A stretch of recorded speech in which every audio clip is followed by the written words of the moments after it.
You ask Tiger to solve. This deals with linear equations with one unknown.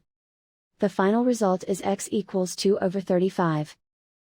Let's solve it step by step. Simplify the expression. Expand the parentheses. Multiply the coefficients. Simplify the arithmetic. Group all constants on the right side of the equation. Subtract 5 from both sides. Simplify the arithmetic.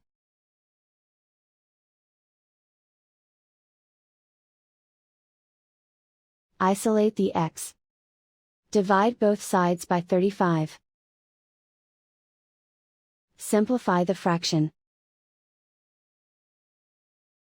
And so the final result is x equals 2/35.